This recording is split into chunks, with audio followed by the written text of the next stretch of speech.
مرحب مرحب يا هلال، أهلا أهلا كيف الحال؟ قد غبت وإليك اشتقنا، وانتهى بعدك صار وصال. نعطي صبرا نأخذ أجرا، والله يرانا ويسمعنا. نغفر زلا نوصل أهلا، لأن رمضان يجمعنا. السلام عليكم، ازيكم؟ عاملين ايه؟ يا رب تكونوا بخير. كل سنة وانتم طيبين، ورمضان كريم على الأمة الإسلامية وعلى الجميع ان شاء الله بخير، وينعاد علينا باليمن والخير والبركة. طبعا انا بدألكم الفيديو، انا بوريكم قبل ما اروح ابات في المستشفى، علشان انا هروح عشان اولد. طبعا اللي شاف الفيديو بتاع امبارح عارف ان انا كنت محضرة شنطة الولادة، او تحضير شنطة الولادة عشان خاطر انا رايحة المستشفى. المهم كده، طبعا صليت ركعتين قبل ما امشي، وطبعا كنت مصلية العشاء، وقلت ايه اتوكل على الله. المهم رحت المستشفى والحمد لله تمت المهمة على خير، وقمت بالسلامة الحمد لله انا والبيبي. وطبعا انا حبيت ان انا ادخل لكم الفيديو على طول وابدا لكم على طول. دي التبييته، احنا ما عملناش صباع، بس طبعا حبينا بس نعمل اي جو كده اللي هو ايه، لاني انا في ولادي عملت لهم كلهم سبوع. بس يعني الحمد لله على كل حال. بما ان احنا كده في رمضان اصلا، فما فيش حد بيعمل سبوع وكده. ف يعني اقصد يعني مش هينفع بقى ده الهون والكلام ده ومش عارفه ايه، فان شاء الله ربنا يرزق ان شاء الله ونعمل العقيقه باذن الله. فقلنا نعمل تبييته كده، نحط ميه فول وميه بفول، وبنحط فيها في الصينيه بنحط فيها فلوس، علشان خاطر يعني يقال ان شاء الله يعني يبقى رزقها واسع يعني. ودي ملح وفيها 7 حبات.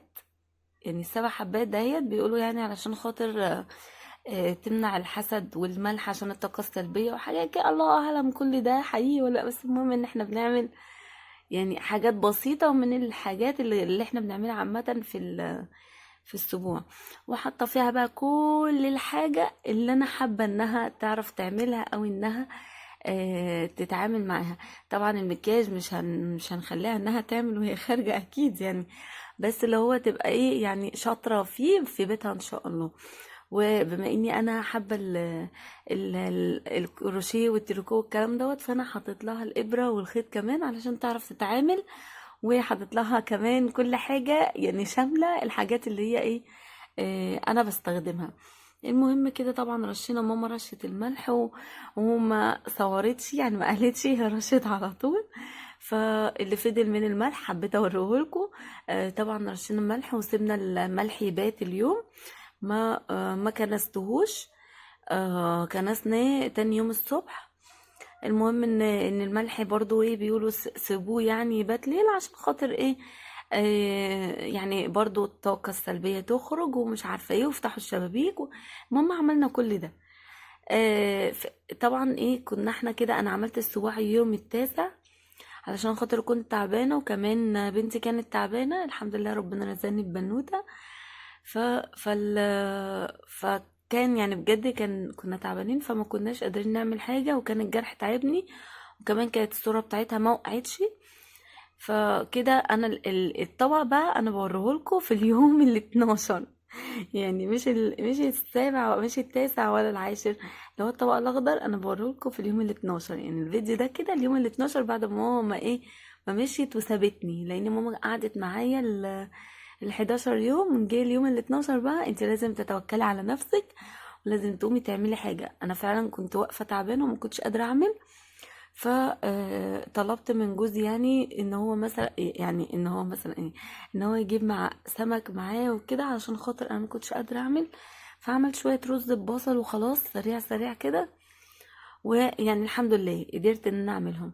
وضربت شويه موز، عاملاه من غير لبن، عاملاه بميه عادي، وكان طعمه حلو جدا. وما شاء الله فعلا كان طعمه جميل، يعني جربوه بالميه بس فعلا طعمه حلو يعني. حطوا ميه والسكر وهيبقى حلو. احنا كنا كده كده برضو عاملين بلح، يعني ده وده. انا بس صبيت كوبايه كده ليه عشان كنت عطشانه، فصبيت كوبايه الموز الاول. نيجي بقى اللي هو برضو كان جوزي نفسه في الكنافة وكان نفسه في القطايف جدا، فقال لي معلش إيه اعمليهم. وهو طبعا انا قلت اما اعملهم له. وانا جوزي بيحبها بطريقة مختلفة شوية. بيحب الكنافة طرية، مش بيحبها مقرمشة وناشفة والكلام ده، لا بيحبها طرية. فاول حاجة عملت الشربات بتاع الكنافة والقطايف. حطيت 3 كوبايات سكر، عليهم 3 كوبايات من المية، وحطيت نص معلقة من نص معلقة إيه؟ حطيت نص عصرة ليمونة. ايوه، نص ليمونة عصرتها.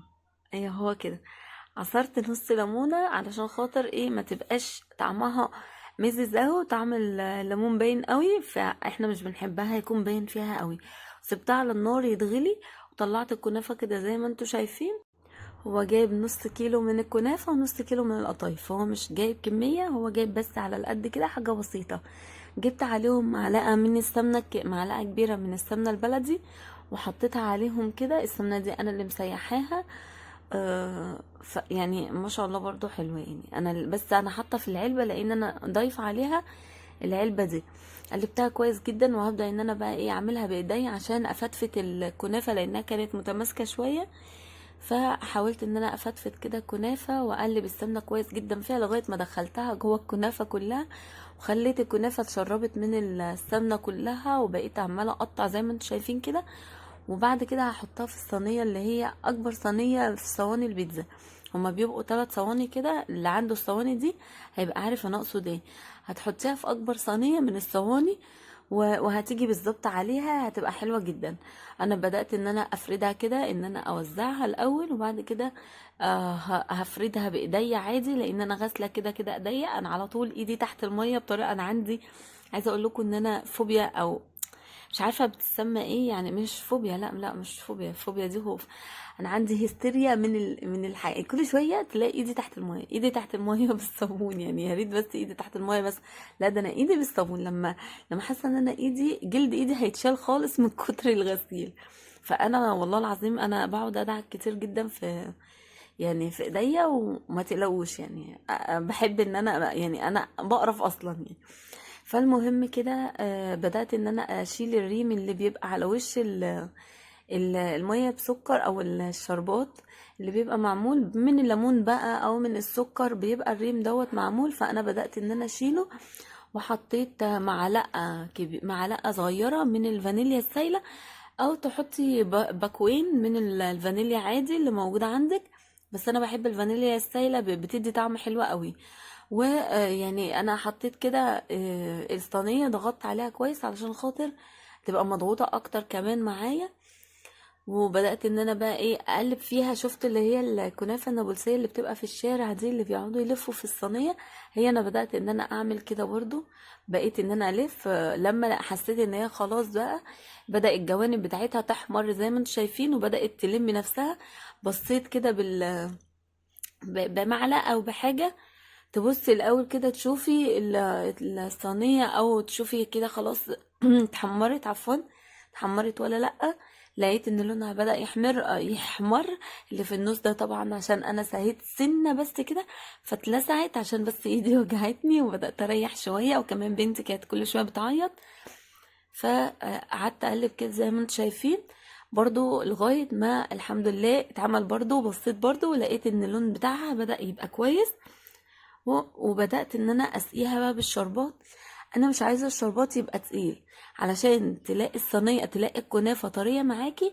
خلي الشربات خفيف، وكمان غطيها 5 دقايق بس يعني، ما تزوديش عن كده علشان خاطر ما تحسيش ان هي بقت عجينة بس. المهم ان انا فعلا غطيتها 5 دقايق، ما زودتش عن كده. وبدأت ان انا بقى ايه ابتدي اعمل القطايف علشان خاطر اخلص. حطيت معلقتين كبار من الجوز الهند، طبعا بالوايم كده يعني، هو معلقتين كبار بالظبط. عليهم كمان معلقتين من السكر، برضو معلقتين كبار. معلقة ونص من القرفة. انا بحب الخلطة، بحب الحشوة دي جدا على فكرة يعني، بجد انا يعني بعتمدها دايما. ما بحبش الزبيب ولا السوداني ولا الحاجات دي. لما بتستوي بحب اكلهم بس كده، بس ما باكلهمش في حشوة. فانا عملت الخلطه دهيت وبدات ان انا احشي بقى ب... بالآلة الغريبة اللي بجد يعني استحالة ان هي تخلصك اصلا. يعني لو عندك، يعني كان الله في عونك. انا قلت اما اجربها بيها، بس هي يفضل ان هي يتعمل بالعجينة التانية. يعني هي دي عايزة عجينة من التانية، لكن القطايف لا خالص. وعايزة بقى عجينة كبيرة شوية ومش عارفة ايه. حسيت ان انا ممكن اقعد اليوم كله بقفل وبضغط بقى بايدي وكلام كده. حسيت بصعوبة وانا بعمل بصراحة. وواحدة بقى تتقفل معاكي، وواحدة مظبوطة وواحدة مش مظبوطة. طب وعلى ايه ده كله؟ رحت جايبة رميها على جنب. قلت لا، انا ارجع للطريقة بتاعتنا القديمة الجميلة اللي احنا عارفينها وحافظينها. وما شاء الله خلصت القطايف في ثانية الا ثانية. وكمان ولادي كانوا حابين ان هم يساعدوني بصراحة. انا سبت لهم اخر حبة لان انا ما كنتش قادرة ان انا اقف. فقلت لهم خدوا بقى انتوا كملوا. علشان كمان بنتي كانت عمالة تعيط وما كنتش عارفه ان انا اعمل حاجه. فقلت لهم خلاص خدوا انتوا بقى كملوا وانا ايه هشوف انا اعمل ايه تاني على ما استنى شويه، يعني على ما يخلصوا، على ما اكل بنتي. وبعد كده ايه هاجي اكمل اللي انا كنت بعمله. وبسم الله ما شاء الله فعلا خلصت على طول، ما خدتش وقت معايا. كانوا نص كيلو كنافه. وطبعا انت بتعملي الكميه عايزه تزودي كمان. يعني الخلطه، يعني الحشوه اللي انا كنت عاملاها اكيد مش هتكفي النص كيلو. فانت ممكن تعملي 4 معالق جوز الهند. لان انا زودت تاني على فكره، او 3 معالق جوز الهند. هي عايزه تعملي 3 معالق جوز الهند، هتحطي عليهم 3 معالق سكر، هتحطي عليهم معلقتين من القرفه. هو ده يعني، هو لو هتعملي بقى هتزودي يعني. وكده الكنافه زي ما انتم شايفين ما شاء الله طريه جدا وجميله جدا. عايزه اقول لكم ان عجبت البنات جدا جدا جدا، وعجبت جوزي قوي. هو عايزها كده. يعني انا بقى بحبها محمصه انا غيرهم. انا اكلت منها عجبتني انا كمان بصراحه. بس انا اكلت، انا بحب بقى المحمصه المقرمشه كده اللي هي الجميله دي. هعملها لكم ان شاء الله باذن الله في الفيديو الجاي او الفيديو اللي بعده. يعني انا لسه بصراحه، فانا لسه هشوف هعملها امتى وهنزلها لكم ان شاء الله على طول. بدأت ان انا اقلي القطايف. طبعا الطاسة لازم تبقى الزيت حلو كده يعني. بما ان الزيت غالي فانا بصراحة جبت طاسة صغيرة مش هكدب عليكم، علشان خاطر ان انا اعمل لهم اللي هم نفسهم فيه. خليت طاسة صغيرة كده كانت عندي، وبعدين انا خليتها للقلي بس. يعني الحاجات البسيطة، لطعمية حاجة بسيطة، لفلفل برضو، يعني لو ما بهدلش الزيت كتير يعني، او ما هدرش زيت كتير. فبدأت ان انا اعمل في الطاسة الصغيرة دهيت. وخلصت بسم الله ما شاء الله برضو خلصت على طول واتقلت على طول. لو عايزاها، في ناس بيحبوها برضو طرية، لو عايزاها طرية خلي الشربات يبقى سخن والقطايف كمان سخنة. لو عايزة القطايف تبقى مقرمشة يبقى القطايف طبعا هتبقى زي ما هي سخنة، بس الشربات ساقع وهيبقى تقيل شوية. لكن انا القطايف كانوا عايزينها طريه شويه، فانا عملت لهم الحاجه اللي هم حابينها. يعني انا عملت الحاجه اللي هم حابينها. انتوا بقى اعملوا برضو الحاجه اللي انتوا حابينها او اللي انتوا بتستخدموها. انا بعرفكم يعني ايه اللي انتوا عايزينه. يعني لو عايزينها مثلا طريه هتبقى ازاي، ولو عايزينها ناشفه هتبقى ازاي. يعني بجد هتبقى حلوه جدا. والشربات كان طعمه حلو جدا ومخلي الحاجه جميله. بدأت ان انا اطلع اللي انا حطيته وصفيته في المصفى زي ما انتم شايفين تحت الشربات برضو كده، علشان خاطر ايه يتصفى منه الشربات الزيادة عشان ما يبقاش كتير. وبس كده خلصت القطايف والكنافة، وكان يومي خلص الحمد لله. وتعبت بجد، وبنتي بقى هي اللي كملت اليوم وعملت السحور. ويا رب يكون الفيديو عجبكم. لو عجبكم بقى ما تنسونيش في اللايك والشير. ولو اول مره بتتفرجوا عليا اشتركوا في القناه وفعلوا زر الجرس عشان يوصلكوا اي حاجه نعملها. كان معاكم شيماء من قناه عيش بطبيعتك مع شيمو. ويا ريت تدعموني بقى بلايك عشان عايزه ارجع القناه تاني لموضوعها القديم. سلام عليكم ورمضان كريم.